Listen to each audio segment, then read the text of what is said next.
Bonsoir à toutes et à tous, soyez les bienvenus sur Monaco Info. Installez-vous confortablement pour découvrir cette édition de milieu de semaine. Vous l'avez peut-être suivi sur notre chaîne, il était question au Conseil national du renouvellement du bureau de l'Assemblée et par conséquent de la réélection du président. Nous recevrons Stéphane Valéry à cette occasion qui nous dressera le bilan des 4 dernières années écoulées ainsi que les perspectives d'avenir concernant la dernière année de son mandat. Le e-Prix va lancer les festivités des compétitions automobiles à Monaco le dimanche 30 avril. Nous ferons un tour des installations qui sont en train d'être mises en place un peu partout autour du circuit. Focus sur un rendez-vous trimestriel, les rencontres de la transition énergétique avec la presse, une occasion d'échanger avec les différents acteurs qui œuvrent dans le domaine du développement durable en principauté. Nous vous présenterons ensuite 2 nouvelles enseignes. Un institut de beauté et un magasin de décoration d'intérieur complètent désormais l'offre commerciale du complexe balnéaire du Larvoto.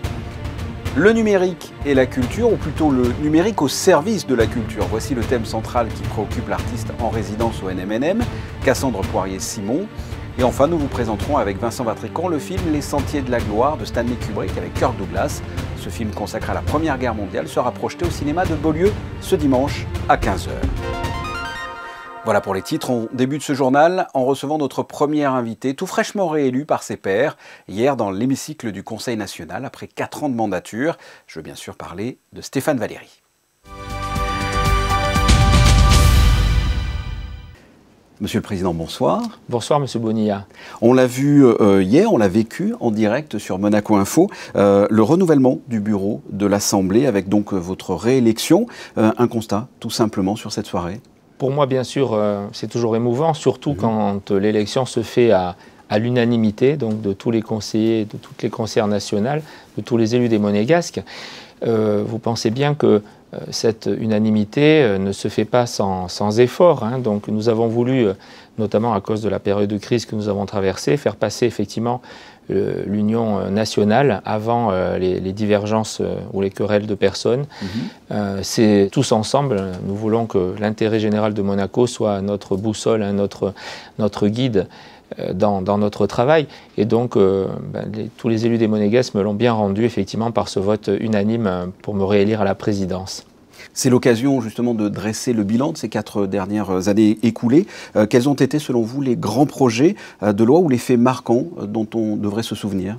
Je pense qu'une très grande satisfaction pour nous, c'est d'avoir refait du logement la priorité nationale absolue de ce pays. Et notamment depuis la décision du prince souverain d'annoncer donc un vaste plan logement qui était souhaité par le Conseil national.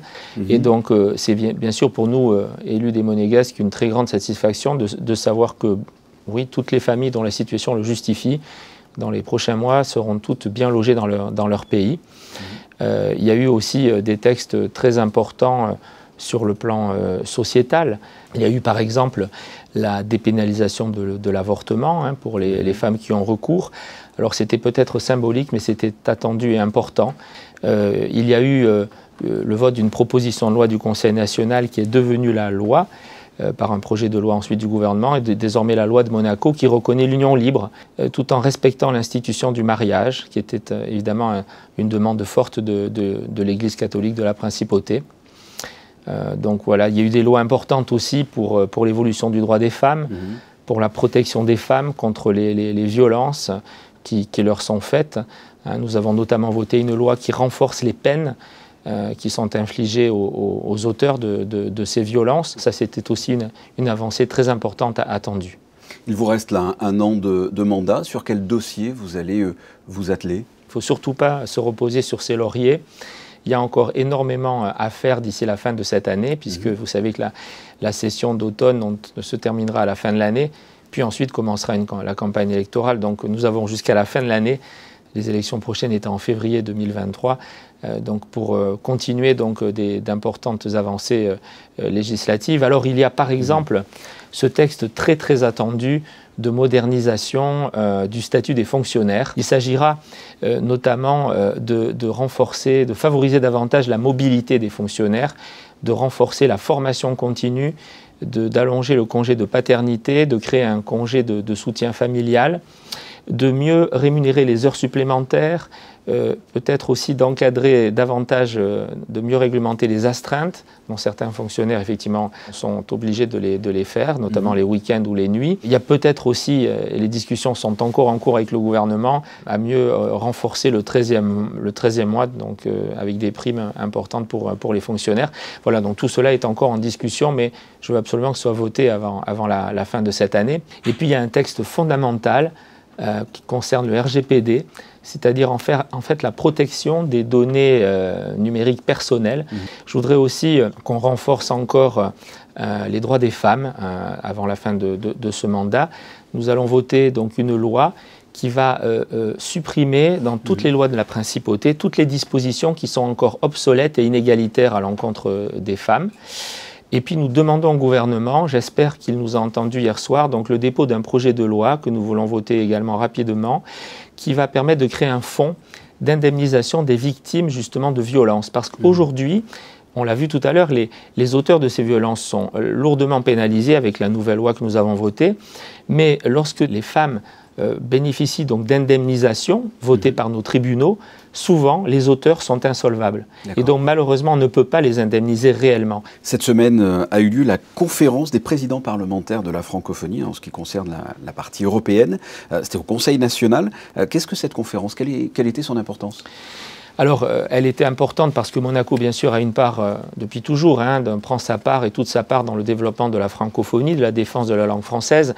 Mais peut-être qu'elle revêtait un côté plus important encore à cause de cette terrible actualité géopolitique et de cette guerre en Ukraine. Et nous avons même pu donc discuter, converser avec le président de la Rada, le Parlement, qui était présent donc en direct, en visioconférence. C'était effectivement un moment très, très émouvant qui nous a permis de rappeler que le prince souverain a condamné très clairement l'invasion militaire russe de l'Ukraine, que Monaco fait beaucoup à sa place, avec sa taille et ses moyens bien sûr, mais nous levons des fonds importants. Vous savez qu'on est déjà à 40 € par habitant, il y a 1,5 million d'euros qui ont été levés en principauté donc, par la Croix-Rouge pour mettre en place des aides humanitaires en Ukraine. Nous accueillons du mieux possible donc, les Ukrainiens qui sont hébergés par leur famille ou par des amis sur le territoire monégasque. Nous leur fournissons l'assistance médicale et autant que de besoin l'assistance alimentaire. Le peuple ukrainien est très courageux et se bat avec détermination pour préserver sa liberté et sa souveraineté. On ne peut évidemment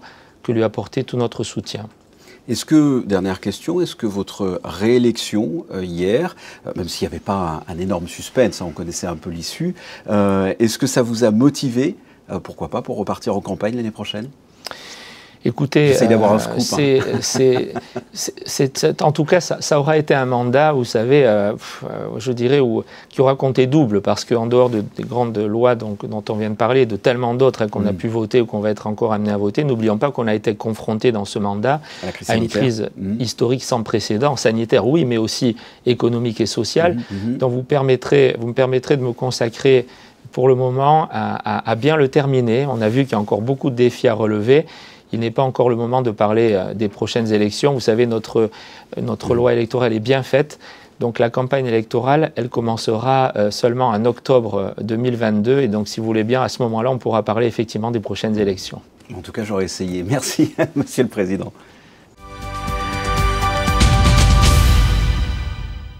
Comptez sur nous, nous lui reposerons la question dans les prochains mois.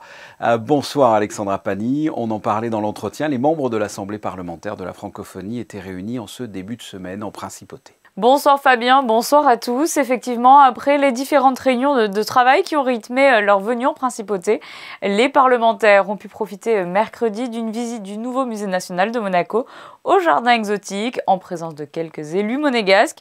Ils ont pu découvrir l'exposition Tremblement à la Villa Paloma et sa vue imprenable sur la principauté depuis son jardin. En ce 6 avril, nous mettons en lumière la journée internationale du sport au service du développement et de la paix.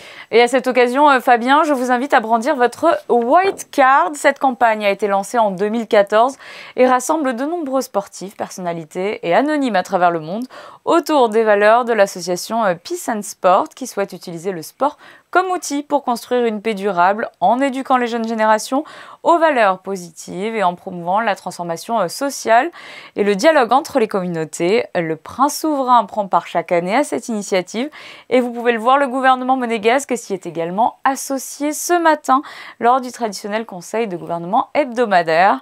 Cette année, tout particulièrement, cette union pour la paix est essentielle. Un appel à la fraternité a été lancé en réaction à l'invasion russe en Ukraine. Une centaine de sportifs a déjà signé la tribune. Vous pouvez vous aussi y participer. On reste dans l'esprit sportif avec cette belle victoire de la Roca Team à l'extérieur.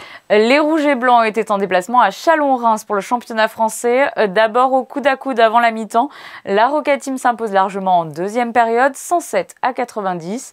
Les hommes de Bradovic confirment une nouvelle fois leur bel élan actuel. Ils se tournent à présent vers l'Euroleague avec ce dernier match à domicile de la phase régulière ce vendredi face à l'Alba Berlin. Et nous y serons, vous pourrez suivre en direct sur Monaco Info l'intégralité de cette rencontre.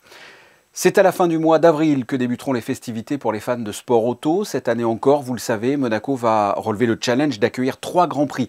La F1, l'historique et le e-prix. Autant dire qu'il n'y a pas eu une minute à perdre du côté des travaux d'installation des structures tout autour du circuit. Reportage de Patricia Navarro et Sylvain Péroumal. C'est tout le paysage urbain qui prend chaque année à cette période un nouveau visage. Après des travaux préparatoires dès le mois de février, ainsi que des opérations nocturnes pour refaire les enrobés de certaines parties du circuit, tout le mois de mars a été consacré à l'édification des immenses structures qui vont faire du cœur de Monaco un véritable circuit de Formule 1. On a commencé début mars, avec une petite semaine de mise en place, mais pour stocker les camions sur le quai Albert Ier. Mais depuis le 1er mars, on est opérationnel et on a bien avancé, on est dans les temps, on n'a pas eu de contraintes, il a fait très beau, donc on est bien heureux que ça se passe comme ça. Des dizaines et dizaines de camions ont acheminé le matériel nécessaire entre les tribunes et les rails notamment. Ce sont en effet une trentaine de kilomètres de barrières de sécurité qu'il va falloir déployer tout autour du tracé. Et cette année, malgré l'organisation de 3 grands prix, le travail de montage des structures a été tout de même un peu moins important. Il y a même moins de tribunes au niveau du portier, le chantier Maretera, plus le chantier de destruction de l'Anibox nous entraîne à supprimer la tribune C qui était montée au dernier moment sur la voie publique. Donc pour des raisons pratiques, on a préféré ne pas la monter. L'absence de pluie a donc facilité ce vaste chantier dont les travaux d'installation dureront au total en moyenne 8 semaines pour une première épreuve, l'e-prix, prévue sur une journée le samedi 30 avril. Après le e-prix, on reste dans le domaine environnemental. La 7e édition des rencontres de la transition énergétique avec la presse a eu lieu ce mardi après-midi. L'occasion d'échanger avec les différents acteurs qui œuvrent dans le domaine du développement durable. En principauté, Vanessa Dessy et Sylvain Péroumal étaient sur place. C'est un rendez-vous trimestriel qui permet de rencontrer les acteurs de la transition monégasque qui souvent travaillent dans l'ombre et permettent de valoriser leur engagement en faveur d'un objectif commun. Les enjeux sont très simples, c'est de pouvoir entretenir le lien avec nos partenaires qui font la transition énergétique en principauté, partenaires publics, privés, et puis donc c'est faire savoir le savoir-faire qui est développé en la matière par nos partenaires, que chacun s'approprie cette aventure, prendre conscience des sources d'émissions que nous émettons à travers notre activité humaine et activité économique, et d'être en mesure de proposer des solutions et de les partager tous ensemble. Au programme de cette 7e édition, 5 acteurs partenaires dont Monaco Électricité Système, spécialisés dans les métiers techniques du bâtiment. Les compétences de la société s'étendent à tous les domaines des courants liés à la sécurité, la télécommunication, la climatisation et la plomberie. Signataire du pacte national pour la transition énergétique, MES multiplie les actions en faveur de la préservation de l'environnement grâce au soutien du gouvernement princier et notamment au Fonds vert. Sans le gouvernement princier, ces projets, ils n'existent pas. Dans l'analyse, on s'est rendu compte que très certainement la source première qui générait du CO2 chez nous, c'était le transport. Et c'est pourquoi nous avons fait le choix fort de basculer la totalité de notre flotte automobile de véhicules thermiques à véhicules électriques. On a eu l'honneur et la grande fierté d'être lauréat de la nouvelle concession publique de réseau de thalassothermie sur la Principauté, qui a pour objectif, d'ici 2025, de réduire de 7% les émissions de CO2 sur la Principauté en proposant une énergie totalement décarbonée. Le bâtiment était au cœur des discussions. Après la Villa Carmela, la direction des travaux publics a poussé encore plus loin les objectifs de durabilité avec un autre immeuble, le Bel Air, qui répondra au référentiel de construction durable. Ce dernier confirmera alors qu'il est possible de construire et rénover autrement. C'est un quartier qui ne cesse de se développer. La plage du Larvoto accueille depuis quelques jours 2 nouvelles enseignes. Un institut de beauté et un magasin de décoration d'intérieur. Yannick Debever, Horacio Gaggino et Noah Wagner sont allés visiter ces nouveaux commerces. Après de nombreux restaurants, les commerces se diversifient dans le nouveau quartier du Larvoto. La zone d'activité continue son développement avec l'ouverture d'un salon de beauté qui était déjà présent en Principauté et puis une toute nouvelle enseigne spécialisée dans la décoration Made in Italy. Tous deux sont conscients de la chance d'être ici. Mais déjà, c'est d'avoir une visibilité tous les jours, 7 jours sur 7, et hiver-été, et c'est très important. D'avoir personnes qui vivent sous Monaco, qui font les promenades, mais personnes qui viennent faire les vacances. Et c'est toujours ici qu'elles viennent faire des petites promenades, voir la mer, c'est unique. L'offre de services s'enrichit petit à petit au Larvoto. D'autres commerces vont ouvrir dans les mois à venir et la concurrence est rude. Tous rêveraient de pouvoir s'installer dans ce quartier dynamique qui est en train de devenir une localisation stratégique de la Principauté. La localisation est exceptionnelle avec un quartier phare pour Monaco. Et déjà notre clientèle était déjà présente notamment beaucoup dans ce quartier, mais plus encore dans d'autres quartiers aussi. Et véritablement, c'est l'avenir, c'est le présent et l'avenir. Entre amis ou en famille, à midi ou à minuit, il y a tout ce que vous voudrez au Larvoto. Il y en a peut-être qui auront remarqué à la fin de ce reportage la petite allusion à la célèbre chanson de Joe Dassin. Alexandra Pani, c'est parti pour un deuxième point info et vous nous parlez chantier à présent. Oui, un chantier que l'on connaît déjà, mais c'était pour vous informer de la prolongation de la fermeture de l'ascenseur public qui permet de relier l'avenue Pasteur du côté du centre hospitalier Princesse Grace au boulevard du Jardin Exotique. Il sera de nouveau accessible à partir du 17 mai. Une navette provisoire continue donc d'assurer cette liaison gratuitement de 7h30 à 19h en semaine et de 9h à 17h les week-ends et jours fériés. Le documentaire Alican Albert à l'honneur au festival Cinéma for Change. Il sera diffusé en ligne ce vendredi à 20h dans le cadre de ce festival dans la catégorie hors compétition. À la suite de cette séance, un débat sera proposé avec notamment la productrice du film Trish Lake et le directeur de la Société des Explorations de Monaco, Gilles Besséraud. Vous pourrez suivre depuis chez vous cette séance depuis le site culte.fr. Culte, C-U-U-L-T. Un concert solidaire pour la Fondation Flavien. Et aux côtés du parrain historique de cette soirée, Yvan Cassard, un grand nom de la scène française, Louis Chédid, sera le parrain de cette édition 2022. Une soirée orientée cette fois-ci autour du répertoire du film d'Alan Parker, The Commitments. Rendez-vous donc le samedi 23 avril à 20h à l'Auditorium Régnier 3. Le conseil communal rendait hommage hier à Claude Rosticher. C'était un artiste emblématique de la Principauté, passionné par la nature qui l'inspirait pour ses créations. Au cours de sa longue carrière, il eut l'occasion d'exposer son travail au-delà des frontières monégasques. Il a également été le directeur de l'école supérieure d'art plastique Pavillon Bozio pendant 20 ans. Claude Rosticher a marqué les esprits et le maire ainsi que les membres du conseil communal ont tenu à lui rendre hommage. Merci Alexandra. Le nouveau musée national de Monaco a proposé cette semaine aux Monégasques de venir partager leur vision du territoire de la Principauté. Entre quartiers préférés et passages secrets, l'objectif était d'inspirer Cassandre Poirier-Simon, spécialiste dans l'art numérique et les cartographies. Reportage de Yannick Debever et Horacio Gaggino. Mettre le numérique au service de l'art. C'est la mission du nouveau musée national de Monaco depuis un peu plus d'un an. Le programme Nouveau Musée Numérique se sert de tout ce que peut offrir le monde digital pour promouvoir le NMNM. Dans un premier temps, le numérique, ça permet qu'il n'y ait pas de frontières, il n'y ait pas de limite à l'accès à certains contenus. Donc ça veut dire que, en soi, quiconque pourrait avoir accès à certains éléments du musée de par le monde. Et dans un autre registre, le numérique, ça permet aussi d'ouvrir les frontières de la compréhension de la connaissance à travers des techniques qui sont contemporaines, que sont à la fois l'écriture, le dessin, la photographie, bien des pratiques qui s'intègrent, des pratiques artistiques qui s'intègrent avec le numérique. Les claviers, souris ou autres tablettes sont donc devenus des outils de création artistique, au même titre que des pinceaux ou une toile. La collaboration constitue la base du programme Nouveau Musée Numérique dans lequel Cassandre Poirier-Simon s'épanouit. Grâce à une modélisation 3D, l'artiste en résidence tente de découvrir des espaces invisibles. Son but final, créer une carte de la principauté où chaque monégasque, résident ou travailleur, retrouvera son Monaco. Pour cela, des ateliers participatifs ont été mis en place. Cartographie subjective propose à tous ceux qui ont emprunté les rues de la principauté de raconter leur expérience. Ça me fait vraiment mieux comprendre le territoire parce que mon projet va se passer autour de la topographie de Monaco et puis de comment les humains, les humaines gèrent leur rapport au territoire et leurs relations les uns aux autres.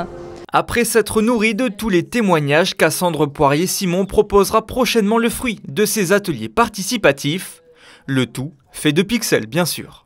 Et toujours dans le domaine de la culture, mais cinématographique, l'Institut audiovisuel de Monaco propose la projection d'un film sur la Première Guerre mondiale de Stanley Kubrick avec Kirk Douglas. Une projection hors les murs ce dimanche, 15 h au cinéma de Beaulieu. On écoute les arguments de Vincent Vatrican qui va peut-être nous donner envie d'aller voir ce film.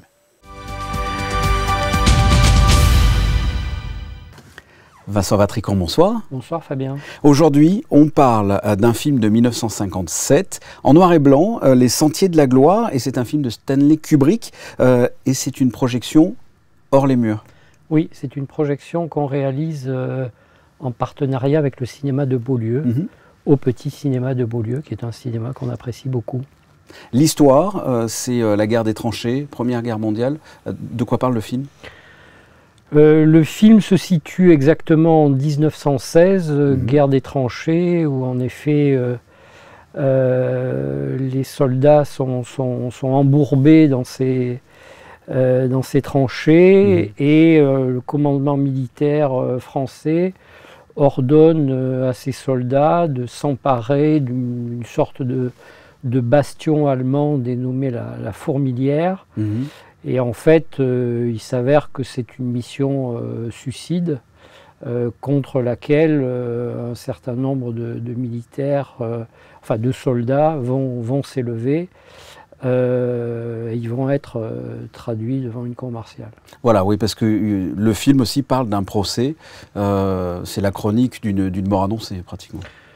Oui, et puis avec tout ce que ça a de révoltant, puisque l'armée ne veut pas déjuger un ordre totalement imbécile et donc va jusqu'au bout d'une logique suicidaire. Avec un Kirk Douglas habité dans le rôle. Avec un Kirk Douglas magistral, dont il faut dire que c'est lui qui a réussi à monter le projet de Stanley Kubrick et à convaincre les studios, la United Artists à l'époque, les artistes associés, et imposer Stanley Kubrick.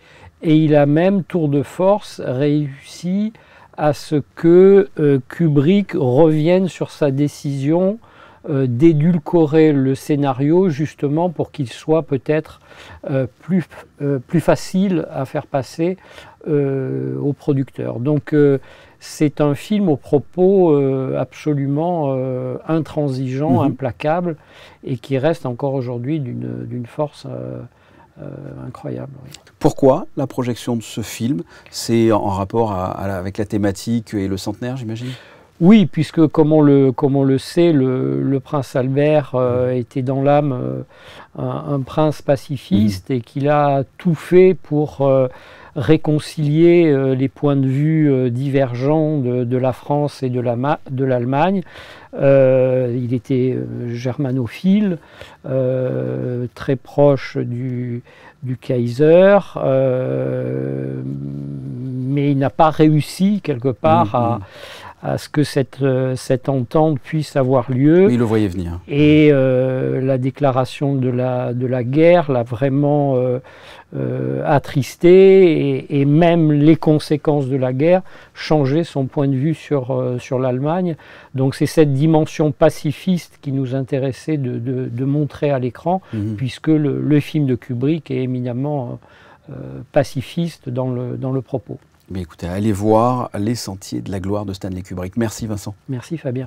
To find these men guilty will be a crime to haunt each of you to the day you die. Therefore, I humbly beg you, show mercy to these men. Le rendez-vous, je vous le rappelle, ce dimanche, 15 h, exceptionnellement au cinéma de Beaulieu. Alexandra, on vous retrouve pour les prévisions météo. Une journée encore en demi-teinte pour ce jeudi. La journée sera en grande partie ensoleillée, mais les nuages seront encore bien présents. Les températures sont en hausse avec 21 degrés d'annoncé. Le soleil se lèvera à 7 h du matin, tout pile, et se couchera à 20h04. Et en ce 7 avril, nous fêterons Saint Jean-Baptiste de La Salle, un ecclésiastique fondateur de l'Institut des Frères des Écoles chrétiennes, voué à l'éducation des enfants pauvres.